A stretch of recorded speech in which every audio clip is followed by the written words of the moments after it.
Bismillahirrahmanirrahim. Assalamualaikum warahmatullahi wabarakatuh. Selamat malam teman-teman semua. Malam ini seperti agenda-agenda sebelumnya, kita akan ngobrol santai di live series Instagram Ruang Cerita. Di malam ini, insya Allah jadi malam yang spesial gitu, karena malam ini jadi episode di mana saya akan coba kontak nih, akan coba silaturahim dengan salah satu sahabat yang dulu sejak pertama di kampus. Sambil nunggu nih. Iya, terakhir ketemu sama Bro Aziz ini. Assalamualaikum warahmatullahi wabarakatuh. Waalaikumsalam warahmatullahi wabarakatuh. Alhamdulillah, ini kita akhirnya berjumpa dalam bentuk virtual nih Pak. Nah, iya nih, alhamdulillah udah lama banget kita nggak ketemu ya. Udah lama banget ya. Alhamdulillah teman-teman semuanya, terakhir ketemu sama Bro Azizi ini kita tahun berapa ya? 2012 atau 2013 ya? Sebelum lulusan lah. Sekitar tahun itu. Terus habis itu udah nggak pernah ada kesempatan buat ketemu lagi karena sudah beda jauh domisili gitu. Iya, waktu Pak itu Azizi. Iya, Waktu itu gimana waktu itu? Langsung iya, sendiri-sendiri ya? iya, biasa kan kalau waktu masa kampus kan ketika masa tugas akhir udah mulai egois tuh. Kita kan udah mulai mulai urusan masing-masing kayak gitu kan. Nah, pas itu udah mulai waktu itu kan ini sama Febri ini udah satu pengajian dulu ya kita ya. Iya. Satu lingkaran. Udah jarang kita ketemu karena kesibukan si Febri. Dia sibuk praktikum keluar Semarang gitu kan, sedangkan Ane juga waktu itu ada kesibukan di tugas akhir seperti itu. Kayak gitu. Jadi kita jarang ketemu, udah lama banget. Jarang ketemu. Udah lama banget ya, terakhir 2012 berarti hampir sekitar ya 7-8 tahunan yang lalu lah. Iya, dulu. Iya, bener. Sama Azizi aku satu mentorship, satu kelompok pengajian buat belajar sama-sama gitu. Dulu sering diingetin banyak nih sama Azizi, kalau misalnya males, kalau misalnya lagi nggak mau datang segala macam, sering dipanggilin segala macam. Iya, ini Pak, seperti yang kemarin Ane telepon ente kan, jadi Pak, ini gimana nih? Kayaknya kita butuh ngobrol-ngobrol nih segala macam. Nah, ya kan alhamdulillah, maksudnya akhirnya bisa silaturahim lagi nih sekarang gitu, meskipun bentuknya virtual dan dalam kondisi yang COVID begini gitu. Meskipun kayaknya maksain pingin ketemu secara fisik juga susah gitu kan. Iya. Jadi ya alhamdulillah manfaatin media aja yang ada gitu buat silaturahmi. Sebenarnya teman-teman ini aneh kayak yang ada cerita, ini episode kelima. Sebelumnya biasanya setiap minggu temanya umum aja gitu. Tapi rencananya ke depan setiap hari Selasa pinginnya kita akan ngobrol lah. Kita akan ngobrol, Ane akan belajar banyak juga sama ente terkait dengan banyak hal lah. Mungkin kita akan belajar terkait dengan Sirah Nabawi gitu ya. Kisah sejarahnya sahabat-sahabat Nabi gitu. Mungkin kenalnya cuma itu aja gitu. Dan ini Ane mau belajar lagi gitu lah. Ya, mudah-mudahan lah ada manfaatnya lah nanti insya Allah buat kita. Iya Pak, jadi temanya aneh. Gimana? Disclaimer dulu nih bahwa sebenarnya ilmu aneh ini nggak setinggi yang kita bayangin gitu, biasa aja. Ini bukan Masya Allah. Serius, jadi ya kita sharing-sharing santai aja gitu ya, yang aneh tahu kita share, tapi kalau ntar ada yang salah mohon dikoreksi, dan kalau ante lebih tahu juga kasih masukan juga gitu.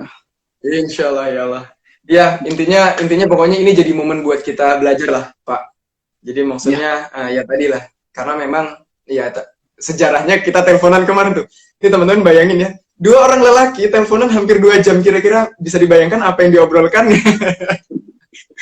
Jadi ya memang banyak lah, maksudnya ketika inginnya ini jadi momen buat ya tadilah buat saling ngingetin lagi gitu. Karena kebetulan maksudnya kenapa Ane juga ngajak ente kan kemarin udah Ane cerita juga ya. Maksudnya ini sekaligus jadi momen nih sebelum nanti ya kita cerita-cerita gitu. Karena kan di situ Ane tulis tuh, manfaatin Ramadan untuk jadi pribadi yang lebih baik bareng Bro Azizim Mulkan. Ya karena memang Ane ngerasa di 2020 ini nikmatnya begitu banyak lah buat kita gitu. Terus ya alhamdulillah dipertemukan Ramadan lagi gitu kan. Dipertemukan Ramadan lagi yang banyak dari saudara-saudara Ani sendiri gitu. Nggak bisa ketemu lagi sama Ramadan ini gitu. Terakhir kemarin hari Kamis, nenek gitu kan. Nenek itu nenek dari ibu, jadi nenek dari bapak itu pertama sekitar akhir bulan Desember, kemudian kakak dari bapak juga itu sekitar bulan Februari, lalu terakhir bapak dari ibu, jadi kakek itu hari Kamis yang lalu gitu. Nggak bisa berjumpa dengan Ramadan, maksudnya nggak bisa berjumpa dengan Ramadan untuk menyelesaikannya gitu. Ya tapi alhamdulillah, maksudnya dipanggilnya dalam bulan Ramadan. Katanya kan ketika kembali dalam bulan Ramadan, insya Allah ada nilai berkah yang lebih lah gitu ya. Betul gitu. Ya. Jadi kayak jadi momen juga pingin memanfaatkan Ramadan ini supaya nggak terlewat. Siapa yang tahu kalau abis live ternyata besok ini salah satu dari kita udah ada yang nggak ada kan, nggak ada yang tahu juga Pak. Udah lockout ya. Udah lockout kita gitu. Udah lockout. Iya, nggak cuma di Instagram lockoutnya, jadi kayak lockout dari dunia ini kan juga ya apa yang sudah disiapin gitu. Gimana kira-kira maksudnya nasihat, karena misalnya nasihat apa nih buat kita semua untuk semakin nguatin gitu. Gimana ya supaya kita jadi pribadi yang lebih baik lagi. Kadang kan ya itulah. Ani ngerasa kayak misal ngomongin, kalau misalnya ingat omongannya Ustadz Salim Afillah gitu ya. Ketika ngomongin tentang kekeluargaan, tentang uhwah, terus tentang iman yang compang-camping, mungkin itu semua terjadi buat kita, termasuk aku gitu. Nah, menurut gimana secara ya nasihat lah, karena kan katanya kalau misalnya secara personal orang sudah siap untuk dinasehatin, itu kan orang ya sudah siap untuk mau dibilangin apa juga insya Allah akan diterima, dan insya Allah akan jadi bekal lah gitu. Baik. Iya begini. Bismillahirrahmanirrahim. Pertama-tama yang ingin Ane sampaikan gitu, khususnya buat diri Ane sendiri gitu kan, dan buat yang lain jika bermanfaat, bahwa hidup itu emang benar-benar singkat ya. Jadi nikmat yang paling besar yang kita miliki itu nikmat iman, ya, nikmat Islam, serta nikmat istiqomah gitu. Jadi nikmat sehat juga, nikmat sehat yang juga yang penting. Jadi nikmat iman, ya alhamdulillah nih kita semua masih diberikan iman di hati kita, karena orang-orang di luar sana yang yang ingin mendapat hidayah itu sebenarnya banyak gitu. Cuman tinggal usahanya mereka aja untuk menjemput hidayah itu, yang Allah sudah berikan pintu untuk hidayah, tinggal usahanya aja. Dan yang kedua, nikmat sehat walafiat ya, di tengah kondisi COVID-19 kayak gini kan, nikmat sehat itu benar-benar luar biasa ya. Kita bisa lihat bahwa kita jadi di COVID-19 ini ya, di momen-momen pandemi ini kita jadi lebih perhatian terhadap kesehatan kita, juga kita lebih lebih aware terhadap tetangga kita gitu. Nikmat kesehatan untuk kita pribadi itu merupakan nikmat yang nggak bisa ditukar oleh apapun gitu ya. Kita punya materi banyak, kita punya uang banyak gitu ya. Tapi ketika Allah kasih penyakit, maka ya udah, uang yang banyak itu bisa lenyap gitu saja. Terus yang ketiga juga nikmat dalam berislam ya. Kita selaku umat Islam, kita juga harus mencapai level tertinggi iman kita dalam berislam gitu. Kalau misalnya kita udah mencapai level tertinggi dalam berislam dan bisa merasakan yang namanya lezatnya iman gitu ya. Coba bayangin kita merasakan lezatnya makanan atau kue yang begitu manisnya. Itu kita udah enak banget kan. Ya, gimana merasakan lezatnya iman. Nah, hadis Rasul ada tuh tentang lezatnya iman. Jadi ada 3 perkara ya, salah sumangkunna fihi wajada halawatal iman, ayyakuna Allah wa rasulahu haba ilahi mimma siwahuma, dan lain sebagainya sampai akhir. Nah, jadi di situ poinnya, jadi ada 3 kriteria di mana kita bisa merasakan lezatnya iman, Feb. Yang pertama itu jika Allah dan Rasulnya itu lebih kita cintai dari apapun, gitu. Lebih kita cintai dari apapun. Terus yang kedua, poin yang kedua itu saya lupa deh. Yang kedua itu ini, jika kita benci, jika kita lebih mencintai orang lain daripada diri kita sendiri, gitu ya. Dan yang ketiga, kita benci untuk kembali ke kufuran setelah Allah menyelamatkan kita dari kekufuran itu sendiri, gitu. Nah, kalau kita udah mencapai 3 poin ini, insya Allah kita akan merasakan lezatnya iman, begitu. Banyak ya, kalau kita lihat mengenai perkara iman gitu di akhir-akhir bulan Ramadan ini. Saya sebagai pribadi merasa iri ketika melihat gitu ya, tayangan berita banyak mu'alaf yang beliau baru mengenal Islam gitu, setahun 2 tahun ini gitu ya, nggak lama, nggak kayak kita yang tiba-tiba lahir dari sudah lahir, ya. Nah, Islam dikasih nikmat ini ya. Justru aneh iri karena tingkat keimanan mereka itu lebih tinggi dari kita gitu. Bahkan tadi aneh sempat ngelihat di berita ada pengusaha di daerah di Jawa gitu ya, dia mu'alaf dan menyumbangkan harta sebesar 12 miliar untuk Islam. Gitu. Yeah. Nah, iya, karena dia merasa bahwa dia bilang kalau harta ini nggak ada apa-apanya di dunia gitu. Harta yang abadi adalah harta yang disumbangkan, yang disedekahkan gitu. Nah, di situ yang menjadi cambuk pribadi sih. Gila, kita sekarang berada di mana nih gitu kan. Woi, lo yang udah Islam dari lahir, apa yang udah lo perbuat selama ini gitu. Mereka aja yang baru Islam bisa lebih kuat effortnya dalam berjihad di jalan Allah gitu ya. Dan yang namanya lezatnya iman itu jujur ya, aneh pernah merasakan gitu ketika masa-masa kampus. Karena aneh pernah merasakan lezatnya iman itu ketika masa-masa kampus, ketika kondisi ibadah itu begitu kondusif.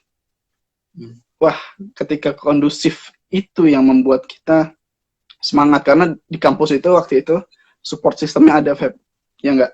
Yeah. Support sistemnya ada, lingkungannya homogen, sama semua gitu ya. Dan fasilitasnya lengkap. Teman-teman kita juga saling ngingetin, watawasau bil haq, watawasau bis sabr gitu. Jadi saling ngingetin dalam kebenaran dan ketaatan gitu. Zaman dulu emang waktu kita kuliah mungkin WhatsApp belum terlalu ini ya. Udah ada belum ya, saya lupa. Udah ada belum ya kayaknya. Kita kan ngandelinnya kita kan WhatsApp SMS. Iya, kita kan ngandelinnya Jarkom dulu ya. Jarkom via SMS. Kita di situ kita ngingetin tuh. Kita ngingetin ya kan, kita ngingetin lewat SMS. Ya, kita Jarkom, jaringan komunikasi, kita sebar ke banyak orang. Itu rasanya berbeda ketika pasca kampus ini gitu. Ketika kita di dunia profesional atau udah selesai dari kampus, kita masuk ke lingkungan yang heterogen yang banyak banget variabel yang berbeda ketika timbang di kampus gitu ya. Tantangan real, nyata kehidupan, dan banyak banget godaan yang membuat kita jadi ibadah itu jadi loyo gitu. Kalau bahasa kerennya futur gitu.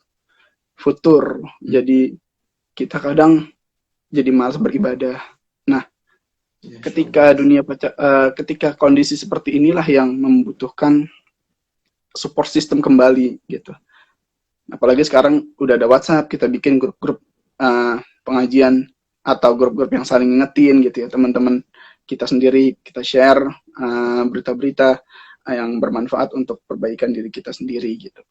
Terus itu mengenai iman ya. Tadi ada iman, Islam, nikmat sehat. Itu 3 nikmat yang harus kita syukuri. Yang apa ya? Di bulan Ramadan ini khususnya ya, karena di bulan ini kita banyak dikasih ibrah sama Allah gitu. Satu, misalnya kayak Ramadan tahun lalu itu mungkin kita banyak beralasan dalam beribadah. Dalam arti gini, Feb. Ramadan tahun lalu, gue capek pulang kerja, ya nggak? Capek nih pulang kerja, seharian di luar. Nggak sempet sholat isya. Nggak sempet tarawih, ya kan? Boro-boro tahajud, gitu. Nah, sekarang, kalau uji nih kita, dikasih nikmat luang, ya nggak? Waktu kita luang, kita kebanyakan WFH, work from home, aktivitas kita dikurangi di luar rumah, gitu kan? Apakah pertanyaannya dengan Allah kasih nikmat seperti ini, ibadah kita jadi lebih semangat atau enggak? Atau justru kebalikannya? Gitu. Yang kedua, itu nikmat waktu luang ya. Dan yang kedua tuh nikmat sehat. Nah, kita di Ramadan tahun ini benar-benar dikasih pelajaran sama Allah bahwa mati itu nggak kenal bangsa, usia, negara, tua, muda, kaya, miskin. Semua bisa kena ya. Dengan satu makhluk Allah yang Allah sebarin bernama COVID-19 ya. Itu ya terlepas dari pertikaian-pertikaian yang kemarin banyak di media sosial bahwa ini itu, cuman kita akui bahwa COVID-19 atau corona ini adalah makhluk Allah ya. Makhluk Allah yang qadarullah gitu, Allah tetapkan, dia ada dan menjadi pembelajaran buat kita nih. Gimana tiba-tiba kita lihat orang lagi sehat, tiba-tiba sakit dan besoknya meninggal gitu ya. Baru aja, ini baru di komplek aneh, sehari kemarin ada yang meninggal, indikasinya COVID gitu. Padahal orangnya sehat, tiba-tiba sesak napas dan dimakaminya lewat protap COVID gitu. Nah, itu kan juga jadi apa ya? Jadi pengingat kita, karena sebaik-baiknya pengingat adalah kematian ya nggak ada pengingat yang lebih baik dari kematian. Kita ngelihat, wah dia orang kaya loh, kena juga. Wah dia orangnya sehat loh, kena juga gitu kan. Jadi dengan kondisi kayak gitu, istilahnya Allah aware nih, Allah aware kita, woi waktu hidup lo ini singkat nih, terbatas di dunia. Jadi jangan ubud dunia gitu. Kita nggak boleh cinta dunia terlalu berlebihan. Kita limitnya gitu ya. Kita hidup ini punya limit. Kadang kita lupa begitu. Kita lupa karena apa? Kita dalam kondisi senang gitu ya. Dalam kondisi senang kita lupa. Jadi jarang kita dalam kondisi senang itu kita ingat sama Allah, itu jarang ya. Kadang kita berdoa benar-benar khusyuk gitu kan ketika kondisi susah gitu. Ketika kondisi susah kita benar-benar berdoa. Nah, ini Allah turunkan nih di momen Ramadan. Doa di bulan Ramadan itu kan insya Allah makbul ya, apalagi kita ikuti waktu-waktu mustajab, berdoa gitu ya. Terus kita doa tuh, minta sama Allah bahwa ya Allah, ini Allah telah memberikan saya banyak nikmat nih. Sekarang kemarin dikasih waktu luang, saya lupa gitu ya. Dikasih waktu sibuk, saya lupa. Sekarang dikasih waktu luang. Saya ingin kita mohon gitu ya, doa sama Allah bahwa berkahi umur kita gitu kan. Karena kita nggak tahu kapan kita dipanggil gitu ya sama Allah. Bahkan kalau kita mau menarik tanda-tanda kiamat gitu ya, itu kan udah banyak ya, tanda-tanda kiamat itu banyak banget, dan kita yakini bahwa kita ini umat akhir zaman, betul nggak Feb? Iya benar. Ya. Bahkan kiamat sudah itu hampir 1400 tahun yang lalu kan, sejak zaman Nabi itu udah akhir zaman gitu. Nah itu kita umat akhir zaman nih Feb, jadi ya kita harus bersiap diri gitu terhadap mara bahaya dan fitnah-fitnah yang terjadi di zaman ini gitu. Oke, yang selanjutnya di bulan Ramadan ini juga eh, kita kencangkan ikat pinggang kita, dalam arti kita harus beribadah secara maksimal, Feb.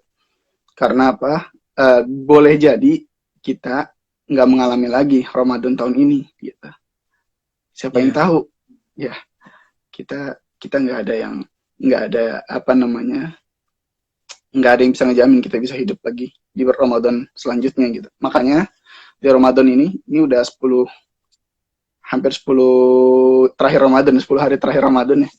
Apalagi di situ kan um, apa ya, banyak Allah turunkan apa namanya, rahmat ya. Salah satunya di 10 hari terakhir Ramadan ada ya Lailatul Qadar ya.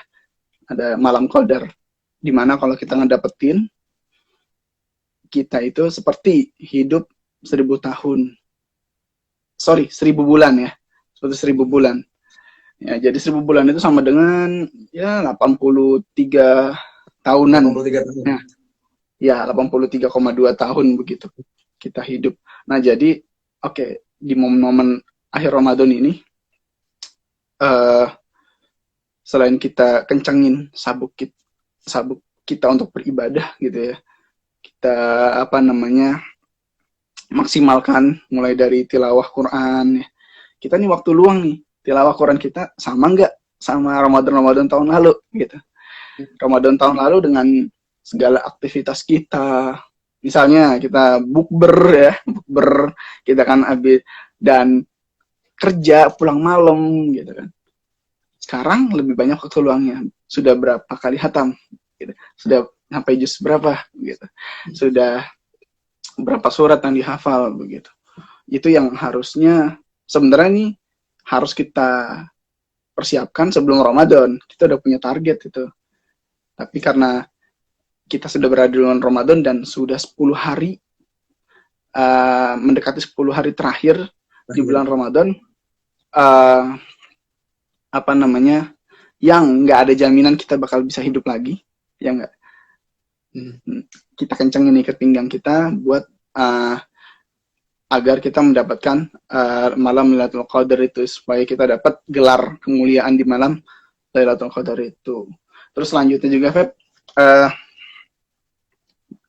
di bulan Ramadan ini kita jadikan momen kita nih buat apa ya, tazkiyatun nafas, atau kita mensucikan diri kita sendiri gitu.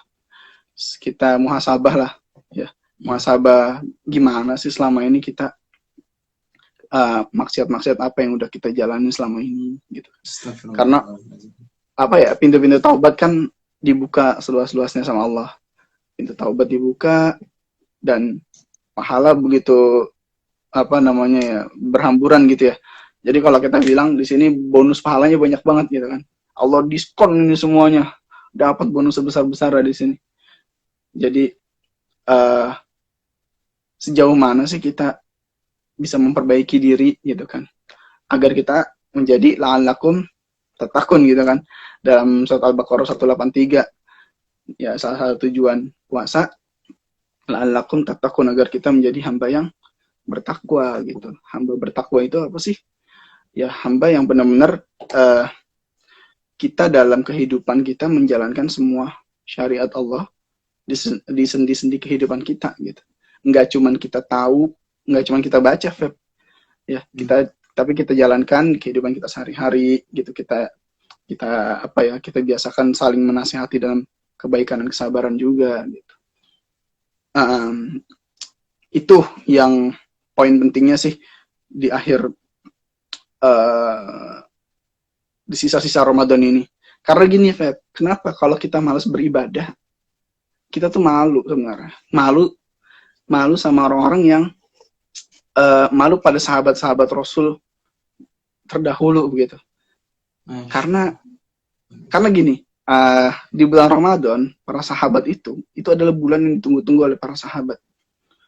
Mereka benar-benar mengkhususkan bulan Ramadan ini benar-benar bulan untuk mentarbiyah dirinya sendiri gitu. Mentarbiyah atau membina dirinya sendiri gitu. Bulan peningkatan amal ibadah. Jadi jangan sampai ya, nauzubillah min zalik, nggak ada perbedaan antara bulan Ramadan dengan bulan-bulan yang lainnya dalam hal ibadah gitu.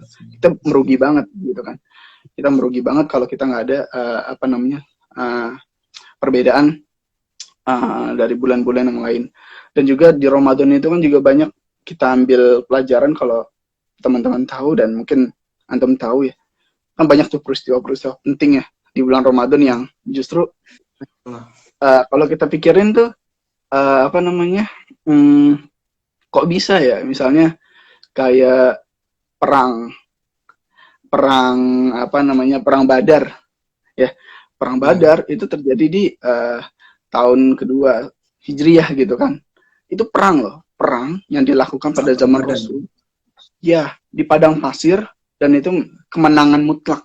Bayangkan betapa azamnya mereka begitu kuat sehingga haus lapar itu sudah nggak ada lagi di pikiran mereka. Mereka hanya mengharap iskariman atau syahidan gitu. Jadi ya udah, hidup mulia atau mati syahid, dan Allah kasih kemenangan di bulan Ramadan itu dengan kemenangan perang Badar. Pun juga peristiwa-peristiwa yang banyak juga tentang penaklukan kembali kota Mekah kalau nggak salah. Kalau nanti salah bisa dikoreksi. Jadi waktu itu kan setelah hijrah Nabi Muhammad dari Mekah ke Madinah, ya kan? Yeah. Ketika itu kaum Quraisy melanggar tuh perjanjian Hudaibiyah, dilanggar.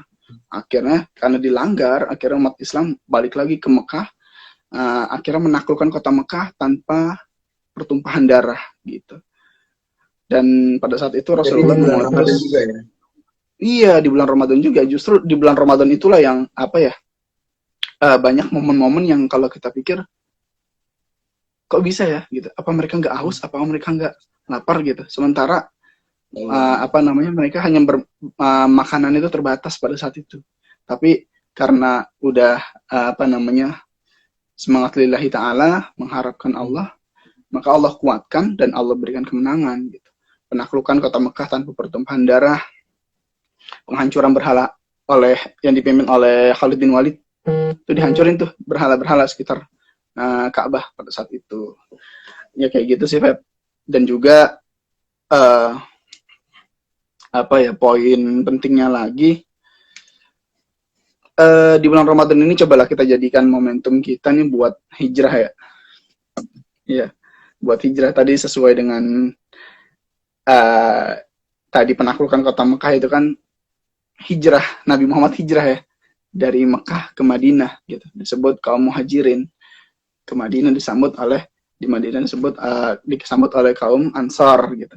Nah, kita nggak bisa ngambil. Jadi di momen-momen tersebut kita juga ambil ibrah bahwa di bulan Ramadan ini waktunya kita buat hijrah nih. Jadi pribadi yang lebih baik gitu kan. Hijrah secara kafah ya, secara menyeluruh. Memang sih hijrah itu kan nggak mudah ya, Fev. Banyak tantangannya ya. Hijrah itu ada 3 aspek sih sebenarnya yang kalau menurut Ane itu harus kita tekanin. Yang pertama, kalau kita mau hijrah misalnya, pertama dari pakaian dulu misalnya, ya kan, dari segi penampilan. Yang kedua dari segi akhlak, yang ketiga dari segi perbuatan.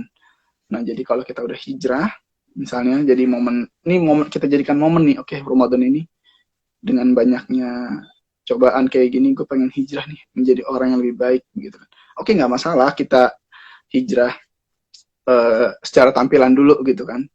Kan banyak tuh sekarang para artis-artis atau public figure yang sudah juga hijrah gitu kan. Ya, misalnya kayak Arie Untung dan lain sebagainya, menjadi pelopor hijrah para kaum muda gitu, milenial. Nah, oke, kalau kita pertama hanya mampu hijrah dalam segi pakaian, nggak masalah gitu. Apa sih hijrah dalam segi pakaian?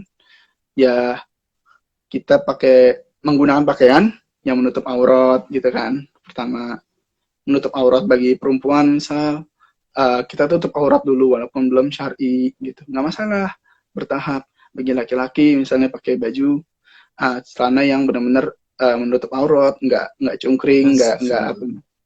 nggak jangkis ya. Jadi kalau kan banyak tuh kita pakai kaos ketika kita sujud gitu kan, ya tanpa kita sadar kebuka nih badan Iya, kita gitu. Nah, itu juga itu menyiksa harus jiwa raga itu. ya, wah, nyiksa itu dosanya tuh luar biasa. Yang ngelihat itu Ngebatalin orang langsung yang di serangan belakangnya. psikis. Iya. Nah, terus juga apa namanya? eh Hijrah secara dalam segi penampilan misalnya kita karena mengagumkan suatu tokoh misalnya si A gitu kan, misalnya Ahwat, ngelihat nih artis ini kok enak ya pakai jilbab seperti itu, pengen coba. Nah, nggak apa-apa, coba aja dulu gitu, nggak usah malu. Pun dengan Ikhwan misalnya, sekarang kita laki-laki dulu kan masa-masa kampus kita kalau pakai celana cingkrang itu rasanya kurang keren gitu ya. Nah, sekarang itu kan udah banyak tuh celana-celana yang keren, yang model jogger gitu ya, yang di atas mata kaki. Kalau masalah di atas mata kaki atau di bawah mata kaki itu kan masalah ikhtilat ya, udah ada dalilnya masing-masing. Cuman uh, kita ngebahas dari segi penampilan dulu nih. Dari segi penampilan kita harus apa namanya ya, menutup aurat dulu, itu yang penting. Nanti bertahap tuh, setelah kita udah menutup aurat, kita naikkan ke tahap pakaian yang syar'i gitu kan. Pakaian yang syar'i misalnya kayak misalnya muslimah awalnya cuman pakai jilbab, bajunya ketat gitu kan, nggak masalah gitu, biasain dulu. Nanti selanjutnya baru kita coba buat pakaian yang longgar-longgar gitu. Itu dari segi berpakaian. Dari segi yang kedua, kalau kita pakaian udah gitu kan, kita rubah nih akhlak. Ya, di bulan Ramadan ini momen buat kita memperbaiki akhlak juga gitu. Karena apa ya, kita di sini kan disuruh menahan hawa nafsu ya. Puasa itu bukan hanya minaju iwal atos gitu, bukan hanya menahan lapar dan haus aja gitu, tapi kita juga menahan pandangan, menahan ucapan gitu kan, menahan hal-hal yang berbau maksiat begitu. Itu harus kita tahan semua gitu. Jadi kalau percuma kita berpuasa tapi perkataan kita masih kurang ahsan gitu ya, masih gosip, masih gibah gitu. Mata kita masih ngelihat yang Enggak. apa ya, yang bukan haknya gitu kan. Di Instagram misalnya, kalau kata Ustadz Hanan Ataki, ya udah kita unfollow aja akun-akun yang benar-benar unfaedah gitu, unfollow aja akun-akun, karena itu ya nggak ada gunanya selain menjadikan hati kita itu lama-lama semakin kotor dengan pandangan-pandangan kayak gitu. Kita rubah akhlak kita, perilaku kita.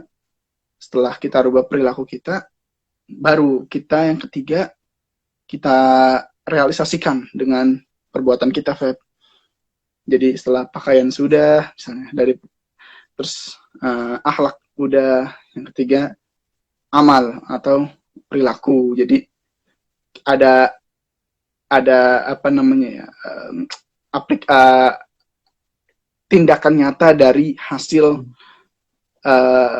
hijrah kita nyatakan dalam suatu tindakan. Misalnya kita jadi lebih apa namanya, ringan tangan untuk membantu kan. Terus kita jadi lebih sayang terhadap orang tua. Terus kita juga lebih apa namanya, jika ada orang yang marah-marah sama kita lebih sabar gitu kan. Kita nggak main emosian. Itu sih contoh kecilnya ya. Contoh kecil dari uh, penerapan amal gitu. Nah, kalau kita sudah menerapkan 3 tadi, Feb, di momen-momen Ramadan ini, mulai dari berpakaian, terus kedua tadi akhlak, yang ketiga amal, insya Allah ibadah kita bisa kita gaspol nih. Udah di injury time ini, kita gaspol, mulai dari perbanyak tilawah, sedekah gitu kan. Momen-momen ini yang menjadikan kita bermetamorfosis gitu.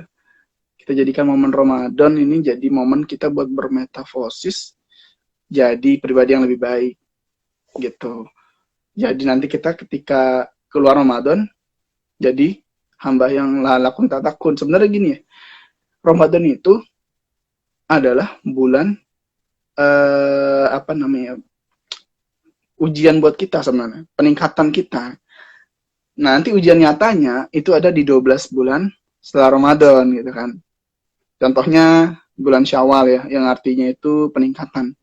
Nanti jangan-jangan ketika kita Ramadan ini gencar gitu kan, pas Syawal malah jatuhnya jatuh banget gitu. Kita benar-benar lupa sholat 5 waktu gitu kan. Lupa sedekah, kita lupa apa, memperbaiki perilaku kita ya. Itu sih yang uh, sedikit yang bisa share tentang momentum Ramadan harus kita manfaatkan sebaik-baiknya gitu, Feb. Ya, syukron lah, maksudnya terima kasih banyak atas nasihat-nasihatnya gitu. Pokoknya pada dasarnya obrolan kita ini nih, aneh jadikan ini sebagai sebuah nasihat yang mudah-mudahan semakin menguatkan. Karena kayak yang tadi sih Pak, waktu dulu di kampus mungkin ya itulah, hal yang menjadi menarik adalah ketika support system yang dibangunnya itu untuk saling buat kita ini kan, buat kita saling jaga, saling dukung gitu. Karena kalau misalnya ngomong tentang hasanah, tentang Islam gitu, insya Allah Ustadz banyak lah, apalagi sekarang kita bisa ngakses di mana aja gitu. Cuman ya ada hal yang di situ hilang, ada hal yang di situ rasanya kok kurang gitu. Ya itu tadi, semangat buat ngejaganya. Karena menurut Ane di kampus dulu mungkin itu latihannya gitu. Dan sebenar-benarnya adalah setelah lulusnya ini. Setelah lulus di kampus maksudnya. Karena tadi yang dihadapinya sudah sangat beragam. Yang dihadapinya sudah sangat banyak hal gitu. Ya bukan berarti masalah baik dan nggak baik itu kan tinggal persepsi. Tinggal bagaimana kita memaknai baiknya yang mana. Maksudnya ya alhamdulillah. Mudah-mudahan di momen-momen ngobrol seperti ini, di momen-momen nasihat dan menasihati seperti ini, toh ini juga kan perintah gitu ya. Anjuran gitu. Untuk saling menasihati begitu. Mudah-mudahan bisa saling menguatkan gitu. Terutama ya maksudnya kayak misalnya aku kan ya itulah, berkeluarga itu ada madrasah yang harus dikelola juga gitu. Ada madrasah, sebuah madrasah yang ini amanahnya, tanggung jawabnya ini luar biasa. Allah titipkan ke kita gitu. Yang kalau misalnya sudah nikah nih kan, ini istri ini ditanggung ke sini gitu. Semuanya di sini. Jadi kalau secara madrasah itu kita juga nggak bisa kelola dengan baik ya. Ya makanya di momen Ramadan ini sebenarnya ini judul adalah judul buat aku sendiri sih, buat Ani sendiri itu. Ingin jadi pribadi yang lebih baik lagi gitu, memanfaatkan momen Ramadan ini. Mudah-mudahan obrolan ini biar jadi hijabnya Ani ini untuk selalu ngejaga hal yang baik gitu. Jadi ingat waktu dulu, kita banyak hal gitu yang masih Ani ingat itu, padahal ini kalau hanya butuh momen gitu. Jadi pas ngobrol tadi waktu ente cerita, Ani jadi ingat kalau Allah itu seneng, hadis riwayat Muslim kalau nggak salah, tapi Ani lupa nomor berapa segala macam. Allah itu seneng banget sama hambanya yang kembali deket gitu. Bahkan lebih senang dibanding ketika ini kan ya.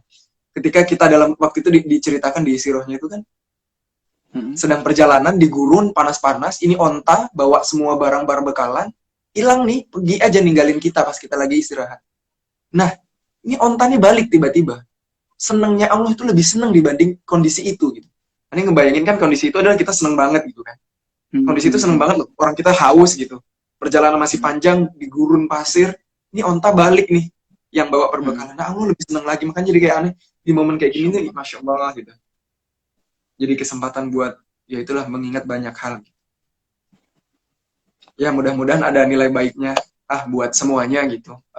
Yang jelas ini akan jadi sebuah nasihat yang sangat berharga buat Ani sendiri, buat saya sendiri gitu. Mudah-mudahan ya tadi sebelum kita bikin live ini, karena insya Allah kan nanti mau Ani taruh di YouTube, mudah-mudahan kalau ada nilai syiarnya ya Allah kasih lah gitu. Tapi kalau misalnya di situ ada nilai yang tidak bagusnya, mudah-mudahan Allah ampuni kita.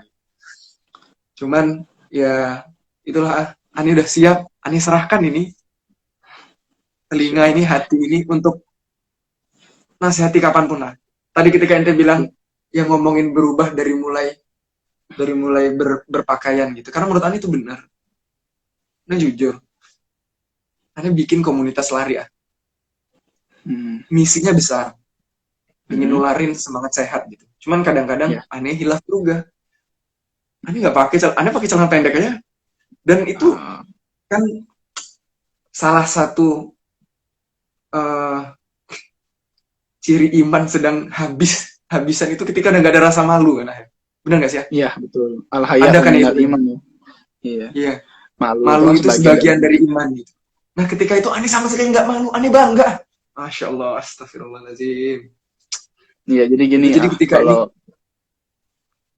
apa hmm, ya, kalau kita tidak menyibukkan dalam hal kebaikan, maka kita akan disibukkan dalam hal keburukan begitu. ya Jadi Masya Allah. memang awalnya itu kita yang membentuk kebiasaan, tapi lama kelamaan kebiasaan itulah yang membentuk kita. Iya Gitu. benar. Itu yang Jadi membentuk ketika jadi kita, akhlak. ya betul. Jadi memang sih kita untuk merubah diri kita gitu ya, nggak gampang gitu kan. Kalau emang ada orang, woi kamu berubah dong sikapnya kayak gini, itu butuh proses. Karena misalnya kita di umur kita yang sekarang, misalnya selama 27 tahun, 28 tahun, 29 tahun ini, kita terbentuk dengan akhlak kita yang seperti itu. Dan gak mungkin kita merubah orang dalam waktu sekejap hanya dalam 1 hari, gitu kan. 2 hari, seminggu. Itu butuh, apa ya, kita butuh proses pembinaan. Nah, itulah pentingnya kita tiap minggu minimal ada support system gitu ya. Mau dari kita bikin grup virtual lewat WhatsApp grup, ataupun kita ketemu langsung, kita kumpulin teman-teman kita yang satu frekuensi, kita saling apa namanya, saling memberikan Nasihat-nasihati. nasihat, ya gitu.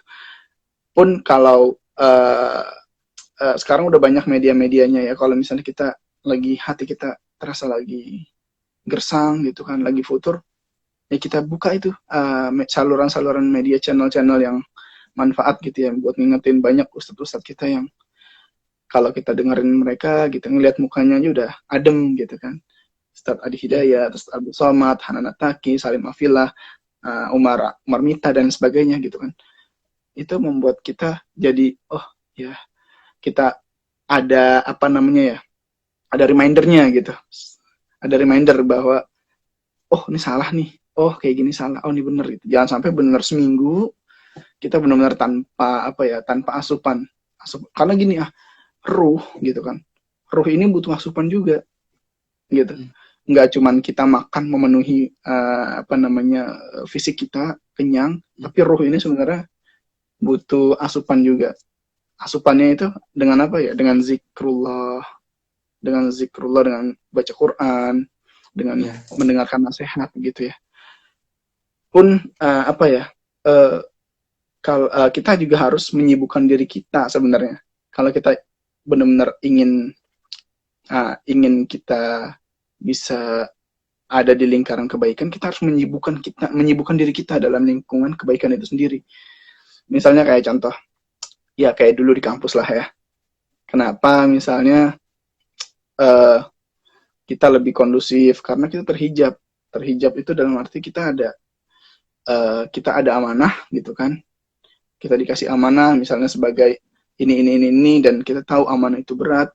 Jadi kita harus berhati-hati dalam bertindak gitu kan. Karena kita merasa dipantau oleh Allah nih, ya kan? Merasa dipantau oleh Allah. Kita mau apa namanya, mau korupsi istilahnya, jadi takut gitu. Nah, setelah kita pasca kampus ini eh, harusnya sama dong. Kita kan juga dikasih amanah ya di tempat kita kerja gitu kan. Hmm. Amanah sebagai orang tua gitu kan, yang bakal dipertanggungjawabkan. Nah, ini harusnya menjadi apa namanya, menjadi hijab kita juga begitu. Menjadi hijab Ya. kita juga bahwa Allah itu ada di mana-mana gitu kan. Allah itu memantau setiap gerakan kita gitu, gerak-gerik Masya kita. Allah. Dan apa ya, kita itu justru lebih takut sekarang uh, uh, terpantau CCTV daripada terpantau Allah gitu ya. Jadi Astagfirullah. kadang kita melakukan, misalnya ada maling gitu, melakukan kejahatan gitu kan, dia pasti celingak-celinguk ngeliatin CCTV, tapi dia nggak sadar bahwa dirinya dipantau oleh Rabbul Arsyil Azim gitu, Tuhan yang menguasai alam semesta ini, yang setiap gerak geriknya pun kita dimanapun itu bisa terpantau. Jadi saran aneh sih buat diri aneh pribadi, aneh selalu mencoba buat menyibukkan diri baik di lingkungan sekitar gitu ya, maupun di lingkungan luar, di kantor atau di mana, buat ikut terlibat aktif dalam kegiatan-kegiatan yang positif gitu kan.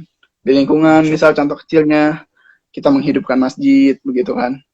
Kita gabung ke remaja-remaja masjid, kita ikut, kita bikin nih gimana nih caranya masjid supaya lebih keren. Mulai dari syiarnya, supaya anak muda tertarik gitu kan. Kita ikut partisipasi aktif.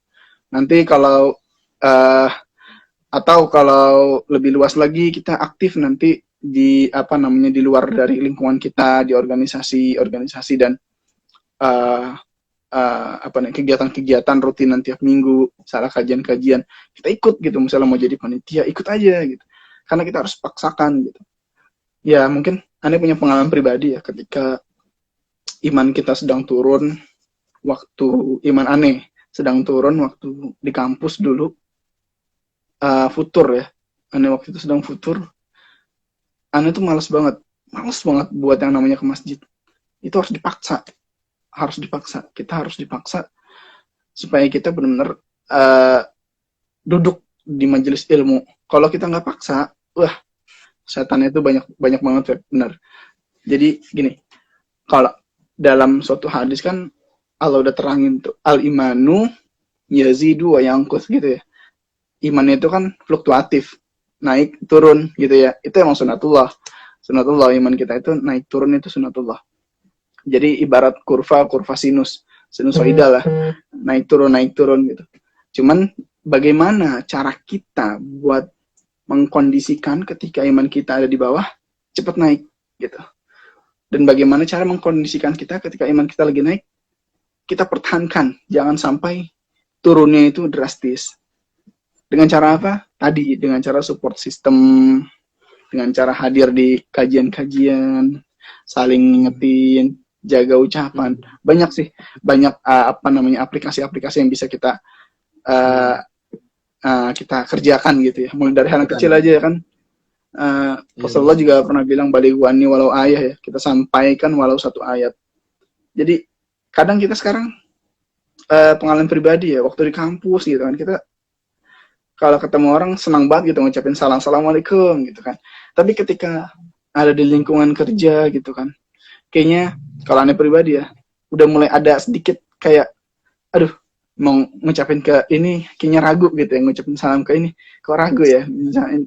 Nah itu sebenarnya gangguan-gangguan, bisikan-bisikan setan yang membuat kita jadi takut,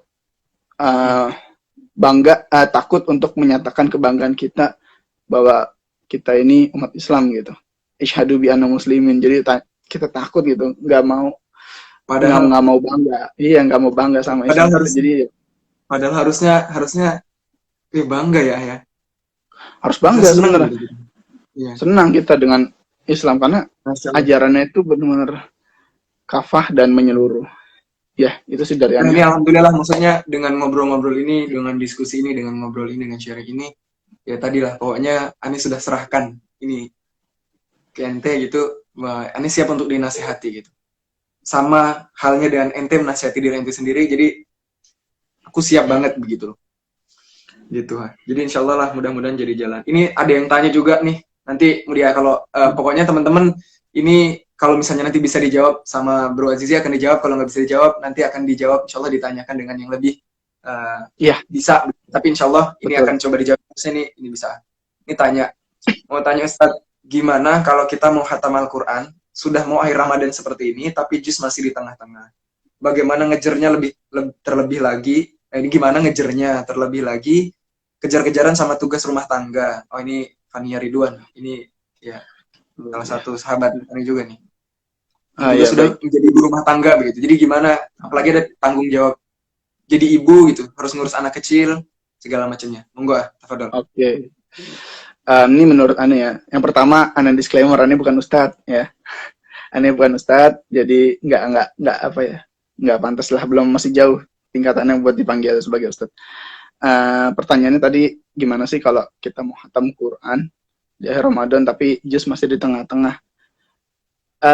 Gini, solusinya ya yang Ane pernah tangkap dari berbagai narasumber dari Ustadz, kita bagi setiap sholat ya, setiap sholat misalnya kita sholat 5 waktu 5 kali ya, 5 kali dalam sehari itu cukup apa namanya tiap waktu 2 lembar gitu ya. Jadi kan kalau di Mushaf Utsmani, di Quran Mushaf Utsmani itu satu juz itu ada 10 lembar ya, ada 10 lembar. Jadi kalau mau tiap hari satu juz, sebenarnya tiap sholat waktu baca 2 lembar aja gitu, nggak kerasa baca 2 lembar, insya Allah nggak nyampe 1 jam baca 2 lembar itu ya, nggak nyampe 1 jam kita 15-20 menit ya. Kita baca di waktu subuh, zuhur, asar, maghrib, isya, sehari 1 juz sudah gitu. Nah pertanyaannya, kalau kita di tengah-tengah Ramadan, sudah mau akhir ya tapi juz masih di tengah-tengah, anggap kita udah di juz 15 nih tapi sisanya udah 10 gitu kan, kita harus ngejarnya kayak gimana? Yang pertama, selain 5 waktu itu ditambah lagi waktunya, misalnya kayak pas duha ya nggak, sholat sunnah duha selembar atau enggak 2 lembar gitu. Dan kita bangun malam nih kayak mulai kan tadi, pertanyaan tambahannya kalau kejar-kejaran sama tugas rumah tangga ya, ambil ngurus rumah tangga. Jadi kalau malam itu kan insya Allah kita sudah sudah lebih kondusif lah ketika malam hari kan. Jadi ya, kita makanya tidur. Ya anak sudah tidur, terus juga apa namanya, kita sudah selesai dengan urusan-urusan siang hari. Nah itu kita tidur lebih awal gitu. Habis isya kita tidur, nanti pas bangun tengah malam, nah kita ngaji sih situ. Kita tilawah sambil qiyamul lail gitu. Kita tilawahnya ya kita banyakin di malam hari itu. Genjotnya di situ karena, gitu ya puncaknya di situ. Kalau misalnya di siang hari kita cuma bisa satu waktu 2 lembar, tapi kalau di malam hari kita coba bisalah setengah juz 5 lembar atau 1 juz begitu. Ya. Itu salah satu tadi buat ngejawab ini tadi tanyanya Mbak Fania Ridwan tadi. Ya, wallahu alam bisawab ya Mbak. Jadi kalau saya ada salah diingatin atau cari nanti bisa ditanyakan ke Ustadz yang lebih berbobot kapasitasnya ya, kayak gitu. Jadi memang teman-teman, maksudnya semua nih Bro Aziz ini suka merendah. Ustadz itu kan sebenarnya panggilan untuk guru. Nih pernah jadi guru SD kelas 5 SD dipanggil Ustadz juga. Ngajarinnya matematika Pak. Jadi insya Allah Ustadz ini adalah guru. Meskipun kita hanya belajar untuk nimba air, insya Allah panggilan juga Ustadz. Masya Allah. Iya, ini ada pertanyaan lagi nih dari Bunda Lintang 14. Ini kayaknya jadi kajian Mama Dedeh nih. Yang nanyanya ibu-ibu semua. Mau tanya, ketika sudah berhijab, apakah foto-foto kelihatan aurat harus dihapus? Karena itu kan karena itu dosa jariah. Apakah itu itulah totalitas hijrah? Nah, gimana? Jawabnya absolutely yes gitu ya. Jadi iya harus dihapus gitu. Kalau kita udah hijrah secara totalitas, foto-foto yang kelihatan aurat ya harus kita hapus. Sebenarnya gini, tujuan Anda buat memasang foto aurat itu sepertinya tujuannya buat apa sih? Gitu. Pertama, mau dipuji ya, mau dipuji oleh orang selain mahramnya gitu ya. Pengen dipuji, pengen dilihat oleh orang lain. Itu kan sudah melanggar norma syariat Islam ya. Kalau kita mau mengumbar aurat aja udah dosanya luar biasa gitu. Apalagi kita niatnya ya buat dipuji gitu kan. Kita niatnya buat dapat like gitu kan, buat dapat follower banyak. Itu jangan, karena dosa itu dosa jariah. Misal anggap ketika kita sudah berhijab, kita sudah hijrah, kita belum sempat hapus, dan Allah matikan kita pada saat ini, ya, Allah matikan kita pada saat ini, terus pertanyaannya, itu akun masih bisa diakses kan? Orang masih bisa melihat, ya. Dengan melihat orang bisa berimajinasi. Nah, itu yang membuat dosa jariah ini akan terus kita pupuk walaupun kita sudah mati gitu. Kan gak enak nanti ketika kita sudah di alam kubur gitu kan. Malaikat sudah kita ditanya malaikat nih, kita udah ditunjukin kebaikan-kebaikan kita gitu.